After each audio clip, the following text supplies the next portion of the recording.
Okay. Hey, what is up, everyone? Killian and Flo here, bringing you the third weekly EVERYTHINGTera podcast.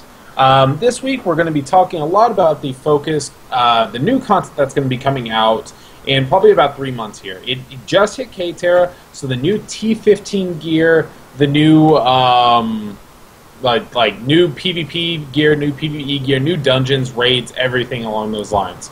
For those of you who don't know who I am, I'm Killian. I actively stream as well as post content on YouTube, whether it be PvE guides, gold making guides, power leveling, all that kind of stuff, as well as just some miscellaneous stuff like my fish video for those of you who are subscribed. As well as I have a Berserker PvP guide on TerraToday.com, easily your best source of Terra-related guides. My name is Flo. I do a lot of competitive PvP. I like to write guides on, like what my afterthought is in terms of PvP, and honestly, I like to promote this game, and I want to, really showcase exactly how this game can be played, and so on. What are you doing? sorry, my girlfriend was just like, I think she just shook her head at me doing the podcast. So I already kind of went over what we're going to be talking about today, guys, but just kind of brief overview once again. We're going to be talking about the new patch that's going to be coming out. It already has hit K-Terra, so we're going to be looking forward to seeing this probably in about 3 months. This is the Reaper class. This is T15 with both PvP and PvE gear, the new crafting system that they're implementing, new dungeons, and even raids. Overall, I think what they're going to be doing for the most part is with the introduction of new T15 gear, what that means is that all of our old gear is going to be replaced. All of this old content, MC hard mode and everything along those lines, is going to be pushed to the wayside.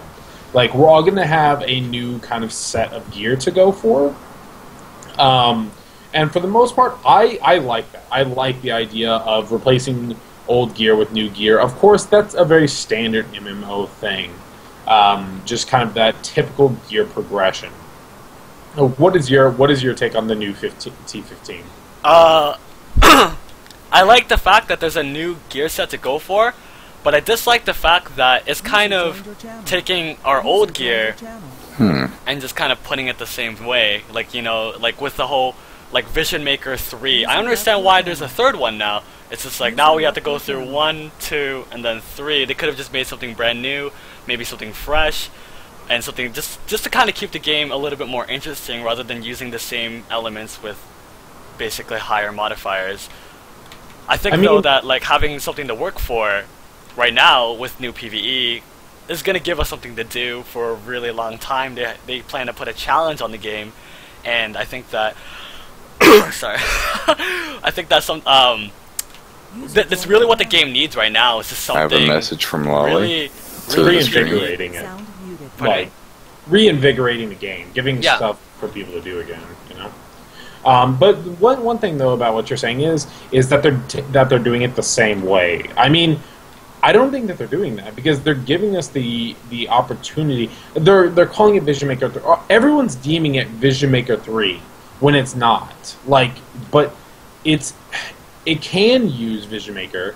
This is kind of what we're going to be talking about later regarding the the crafting system and whatnot. But you can go straight up to Vision Maker 3. You don't have to craft Vision Maker 1, Vision Maker 2, Vision Maker 3. In fact, it's not even beneficial to go that route for the most part. I think the only reason why the reason why you can use Vision Maker 2 to craft the Vision Maker 3 is just so that it actually gives some value to all of our previous efforts. Yeah, exactly.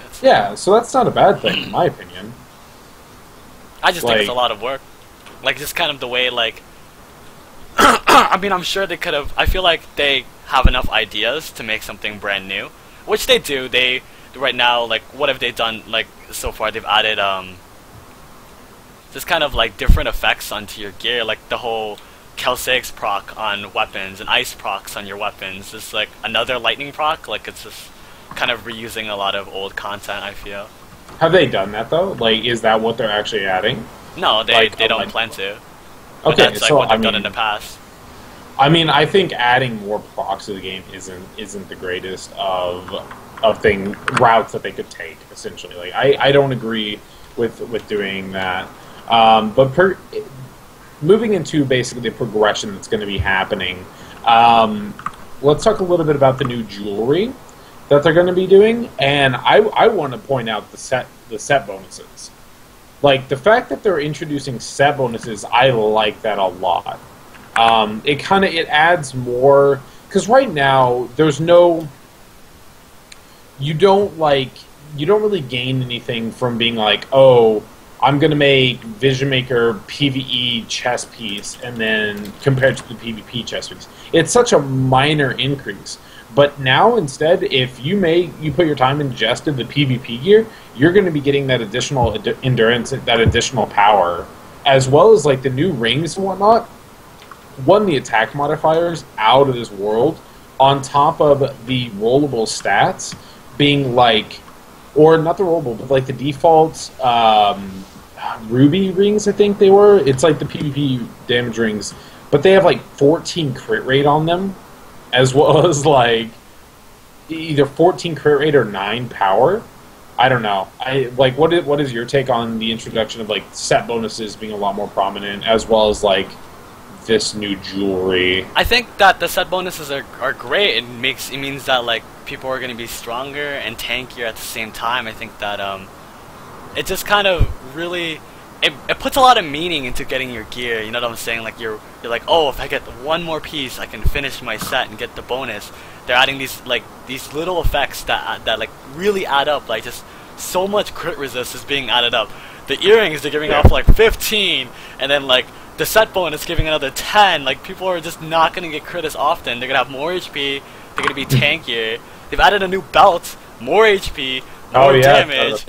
It's just like insane. Like you just expect people to be way more tanky, way more less likely to get crit, and just like doing way more damage, and that's exactly what we're looking for. Just like a new set that makes us feel stronger and really put value to the time we're putting into the game. Yeah. I actually completely forgot about the belt slot. So that being introduced, I like that. Like I've always been a person to think like, oh, Terra really doesn't have any gear slots. It's just like in WoW, I was so used to having over double the amount that we have available here.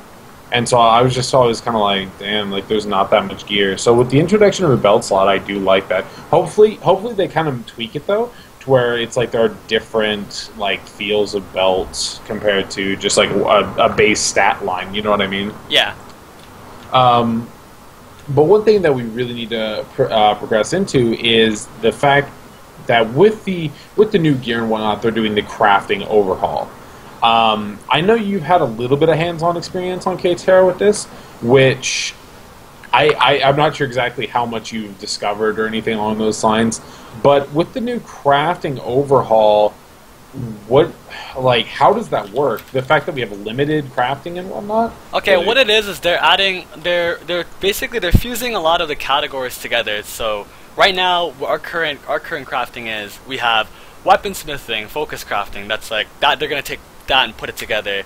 They have all three armor types. That's gonna be in one together. Alchemy is gonna be its own separate thing, and they're adding a new thing called runic scrolls, where it's kind of like a new special effect that you can put on each piece of your gear.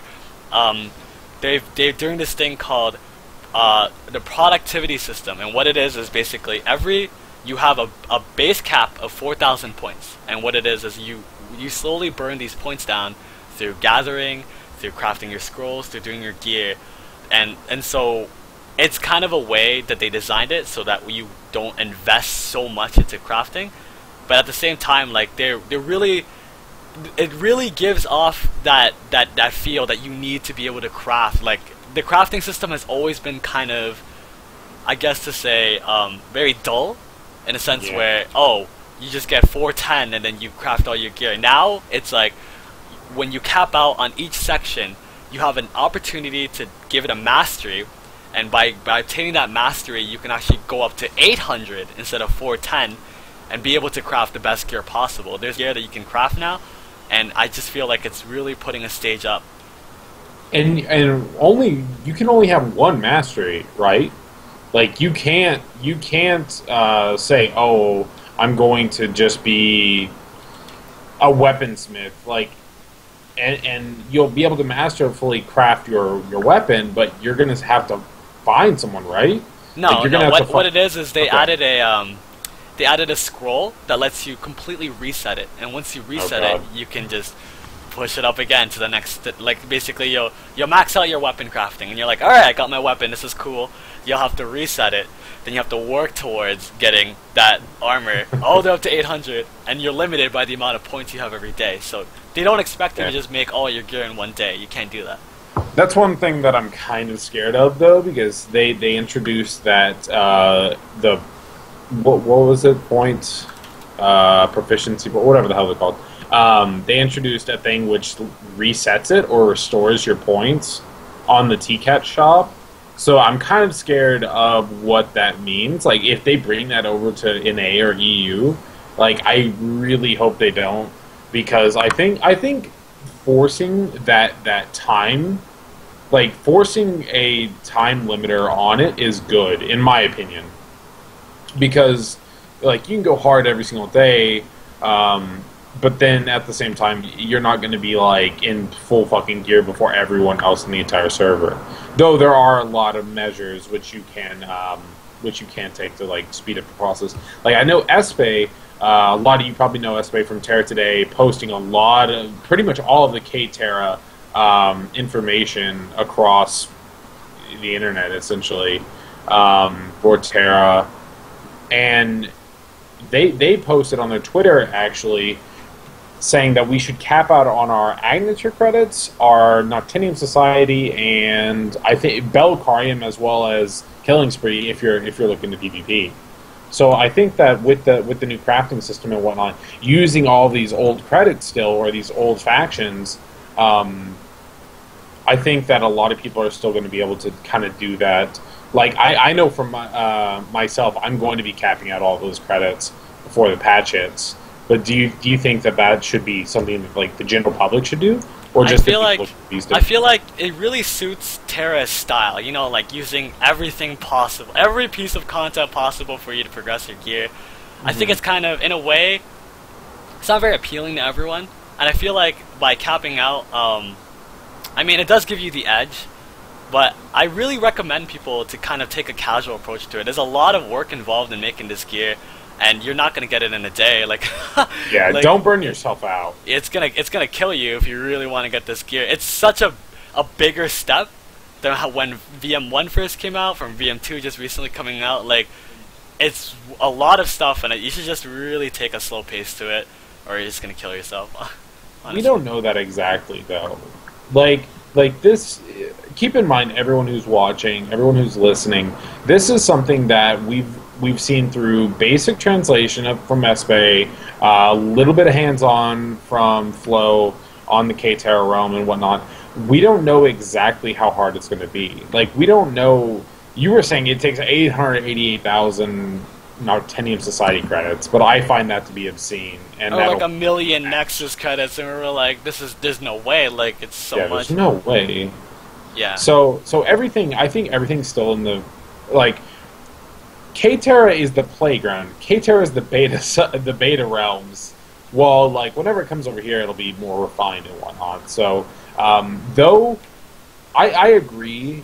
Feel free to take a semi-casual approach to it. But in spirit of being, like, a hardcore player, myself, is, you know, if you're that hardcore PvE, or if you're that hardcore PvPer, you can still put the time in for it, though. You know what I mean? So with that in mind, I think how hard they're going to be to get. I feel that it's overall an appropriate pace if they make it take a really long time. I think you said this before, that they're looking for something to kind of hold us while they get focus on more new content, especially with their new development team.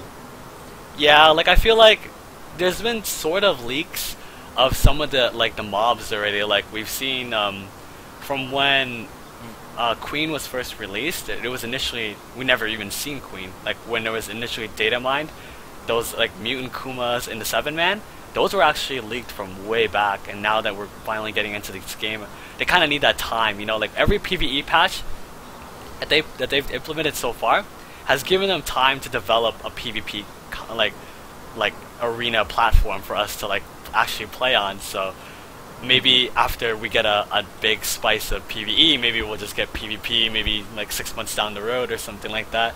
And that's something I'm really hoping for, because we definitely need something new to do as well, along with this. It'd be cool if they added more something along the lines of like 5v5 arena or something like that. Like, I would look forward to something along those lines. More focus on the competitive nature of PvP, instead of like Corsairs and Freywind, which are more like Zergy and stuff like that. But with the patch coming, we do have to say that like I'm personally still going to be sticking with my Berserker. You know, seeing the new rates in which like the axe is like 6,700 base. I believe it's like 6,700 base, which is 700. Yeah, it's like a 700 increase compared to my current axe, which is massive.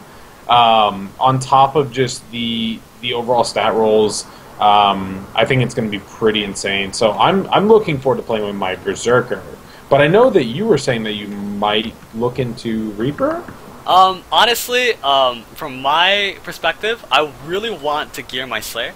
Like, I know a lot of, I guess my fans really like the way that I play my Slayer, and I'm gonna definitely gear it to show exactly how viable they're gonna be after everyone gets their gear. But I think that with Reaper coming out, there's gotta be, you know, it really suits, like, my sort of aggressive playstyle, and it's gonna be, unfortunately, it's gonna be something I'm gonna gear as well, so it's just kind of like this really big project. I can barely gear my main alone, let alone gear another class, but I feel like it's definitely gonna showcase that class a lot more, especially on the NA scene.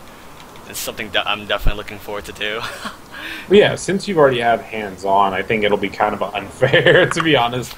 But like, hopefully on your YouTube channel, you'll be actually putting in a couple more things like actual how to play Reaper and whatnot. Oh, definitely. Like, I feel that would definitely be a very, very hot topic for everyone that are going to be looking into the class, because you know everyone is going to be making a Reaper. Everyone. If I ever get good at it, I'll write a guide, just like I wrote my last guide, so... You're pretty, like, I'm pretty sure anyone who touches a Reaper at first, like, do you know, it's going to be like EVERYTHINGtera on the release. They're just going to be kicking Reapers left and right. They're like, Reaper? Nope, get out of my group. Because they, you know, no one knows what they can do or how good they are right now. So with the introduction of all that new PvP gear, PvE gear, and the crafting system rehaul, we kind of have to talk about the dungeons. Like, obviously, that's going to be the core focus of this next patch, because however much we like or dislike it, PvE is what keeps players playing the game. It makes money for the people who are veterans. It intrigues the people who are casuals. Keeps them kind of playing, just doing random stuff and everything like that. So with the new patch, they're coming out with what? 2 new 5-mans. One of them being like kind of an easy 5-man. I think they compared it to Kezel's Gorge, hard challenge or whatever.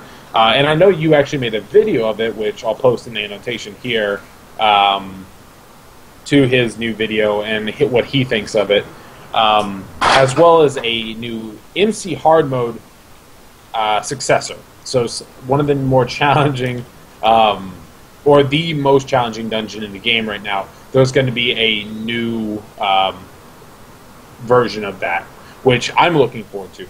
The only PvE dungeon I've ever had a lot of fun in was MC hard mode, because it did give that appropriate level of challenge that I think Terra deserves.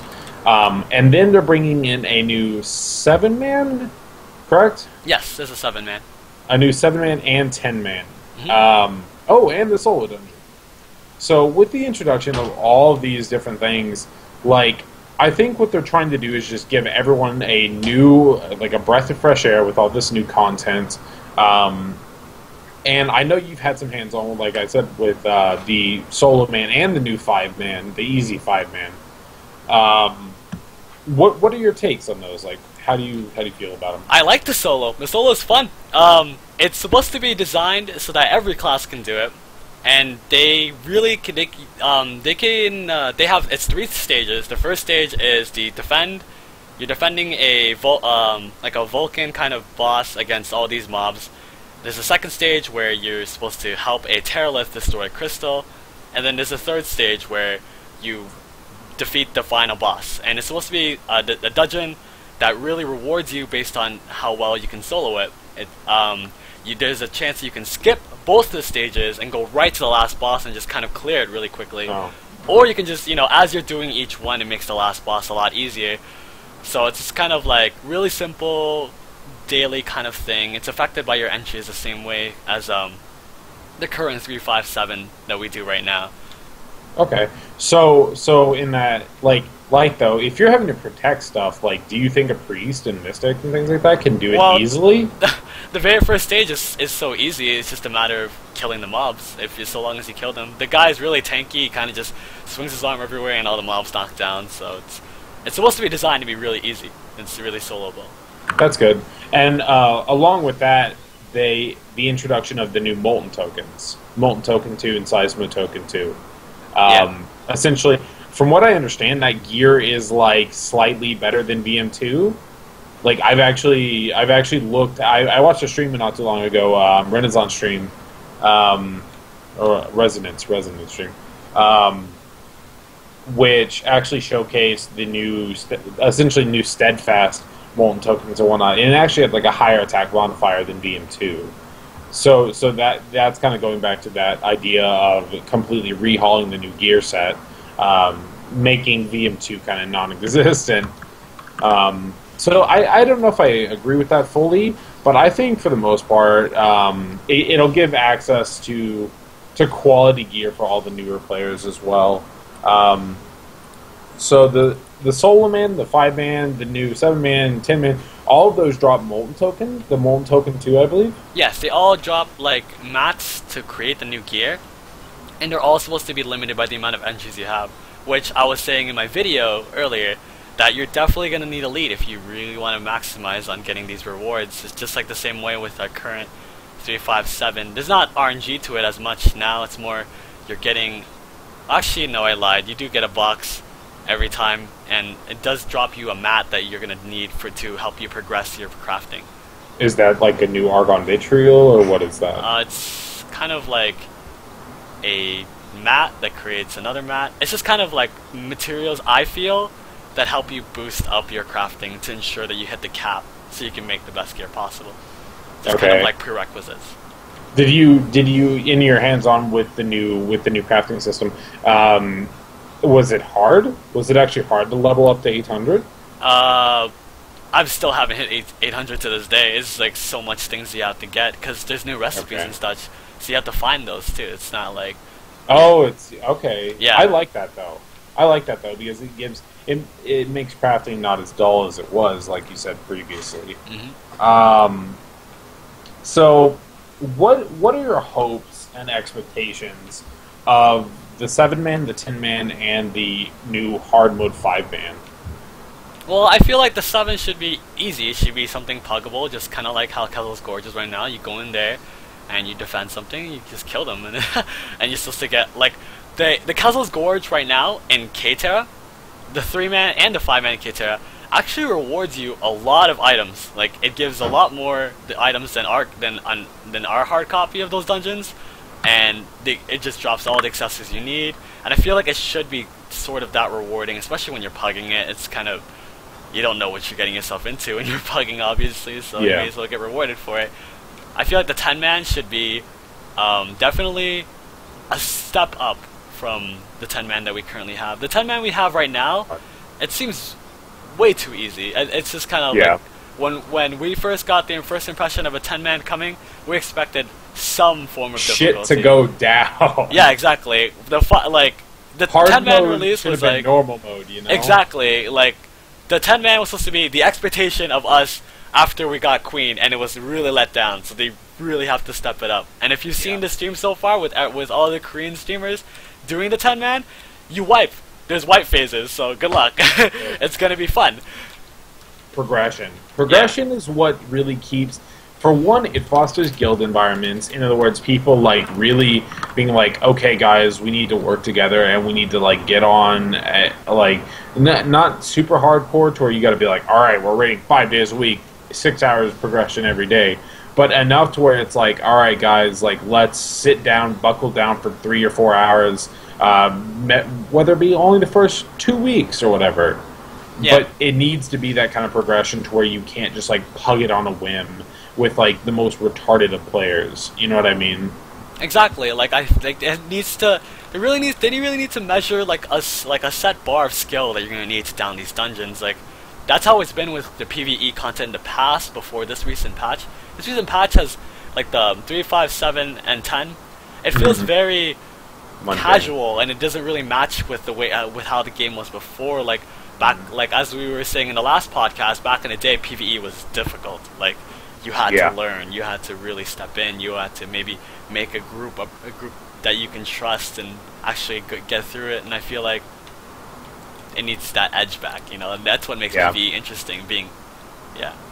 Didn't they also state that there's going to be some feature in the 10-man, almost SJG or like something along those lines-esque, that will let us, like, it gives replayability to it. Like, it gives, the more you clear it, the, like, there are, like, more ways to get more loot out of it, or something along those lines. I remember Espe, a long time ago, this is in the patch preview, or of K-Terra, when they were announcing these things. And it stated that there was going to be some form of improving it to where new players, like newer, fresh level 60s and whatnot, can go in there, wipe a couple times, and clear it eventually. But then it gives people, veteran players who have cleared it, you know, 50 times, you know, to 100 times, there's a reason to go back. Because I think it's going to be dropping those enchantment scrolls, like materials for those enchantment scrolls that we were talking about. Yeah. From what I understand. So that's actually pretty good, though, that the 10-man is going to actually have a raid feel to it, like to where you're not able to just steamroll it like Wonderhome is currently. But I think a lot of people's focus is actually going to be on the 5-man hard mode. That's overtaking Minaya's. Go. Actually, someone's actually asking me what our impressions of is how the new gear is going to look in terms of VF3 and such. And actually, I'm going to drop this link here. This is like the armor that I saw on Espe's stream right now. Here, let me toss this onto on your chat as well. And this is a preview of what Espe has found in terms of data mining the new armor. We have no idea with how the new gear before VM3 is going to look, but we've seen a lot of the sprites, and there are actually, like, some of the gear doesn't really impress me, and so we're hoping that the VM3 is going to be a really big look to it, you know? Like, they're using a lot of older sprites. If you notice that the Reaper gear, they're kind of reusing it over and over, the same templates, a slight color tweak, etc. So it's we I don't know. Right now I don't have much expectation, but I'm hoping VM3 or the best gear possible. I was looking at the Steadfast gear, the improved Steadfast. There was one on a Reaper stream not too long ago, and it was like a pretty cool like gold and blue color actually, which I like that combo. Like it was like a golden like a teal weapon. Yeah. And that actually looked cool. I like that color combination a lot.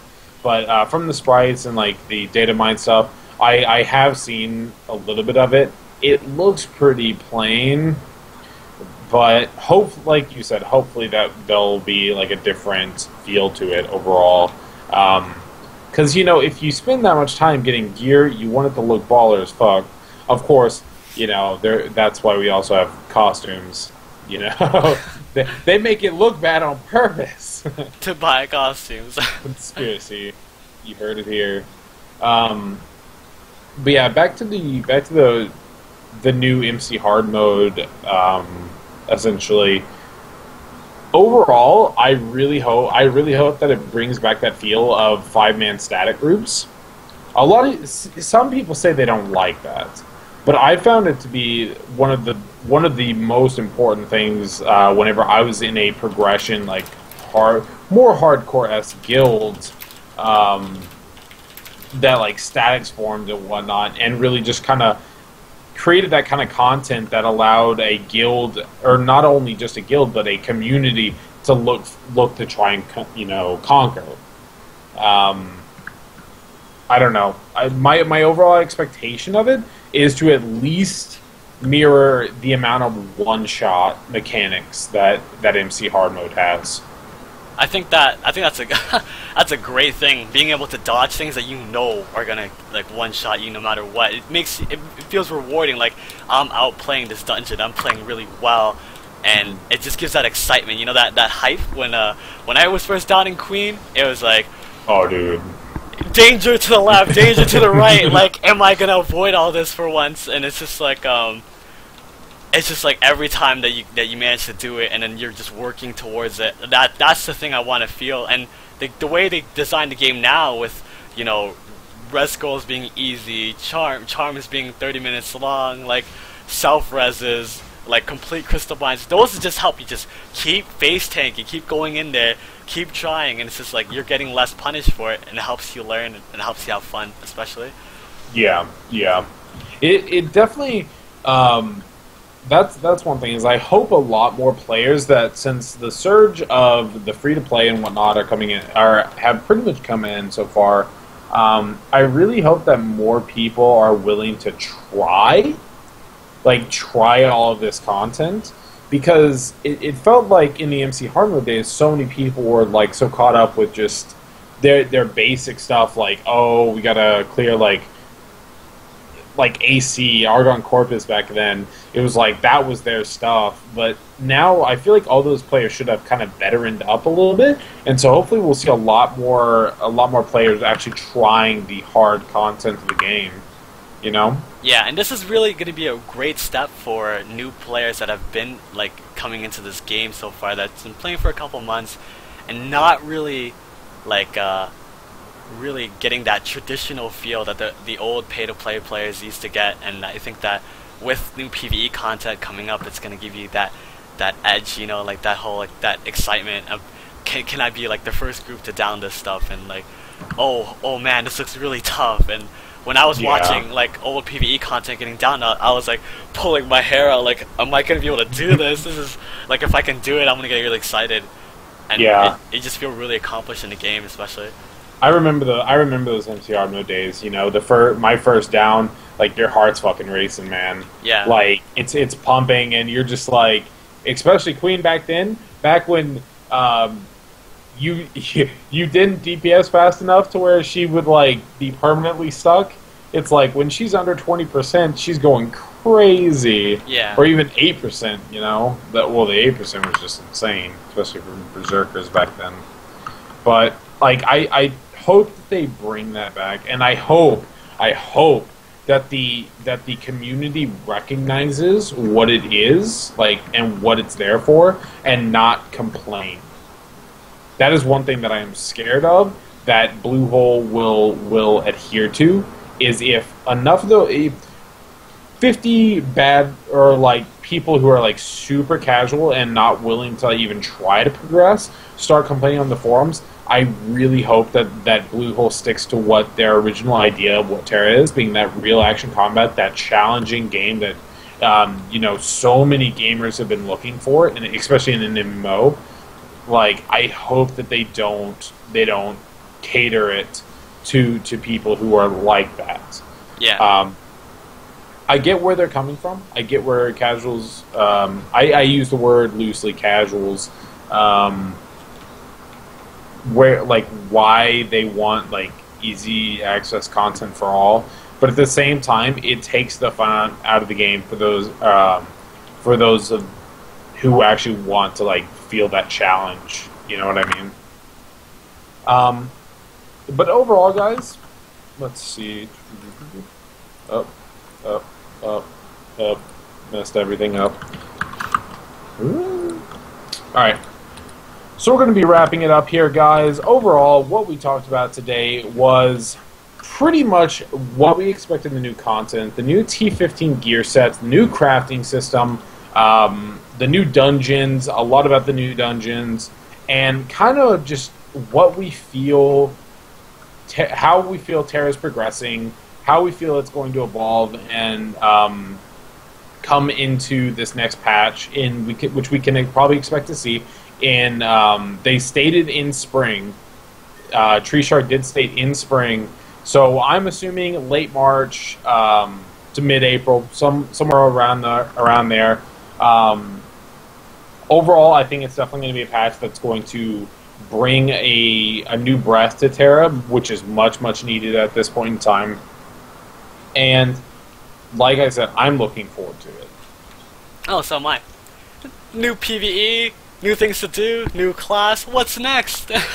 You know, it's just like so many different things to do, so many changes. So it's definitely going to be exciting for me, and I think it'll be a lot like to a brand new player that finally gets to really put their face into that content. They're like, wow, there's so much to do, and it's gonna. I hope they appeal to that because they're trying their best on their side to really appeal to people that don't invest much in the game and to the hardcore players that really want that edge, you know.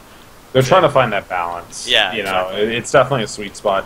So, guys, this is the part where we do all of our shameless plugs, which I know all my viewers know about. For those of you who want to check out my Terra content, you can always go to youtube.com/Kilrian. If you want to be updated anytime I start streaming and or upload a YouTube video, you can always check out my Twitter @Kilrian or on my Facebook @Kilrian as well. Let's see, Flo, what's your plug life? Alright, well, if you want to see any competitive PvP or any sort of like K-Terra videos, any sort of new content which I hope to cover, you can check out my Twitch channel at twitch.tv/Flowroro, as long as my hitbox, Flowroro as well. If you want any sort of updates on what I plan to do, maybe I also plan to write up some of my personal afterthoughts on certain things. You can check out my Facebook, same thing, Flowroro. And of course, all my news is on Twitter, since I'm trying my best to get into that plug life as well. Yep. Alright, guys, and so that'll be the end of the podcast. For those of you who want to submit topics, because we have not had that many submissions recently, if you want to submit a topic and you want us to talk about it, please go to Twitter and do #EverythingTera. That is this podcast. Anything that you want to ask, even if it's like a minor thing, we'll typically even check the Twitter of that and respond to it, if not talk about it in the following, in next week's. This one was a little bit delayed because I did have work today, so you can expect to see them on Saturdays, and we will announce the time probably the day before or a little bit before that. But it is going to be every single Saturday. We are going to be uploading this to... I know I'm going to be uploading it to my respective YouTube. I don't know, Flo, are you going to be uploading this to yours? Sure, I'll do it this time. Alright. So, thanks for watching, guys. Hopefully you enjoyed the third Everything Terra podcast. And yeah, we'll catch you all next week. Well, catch you guys later.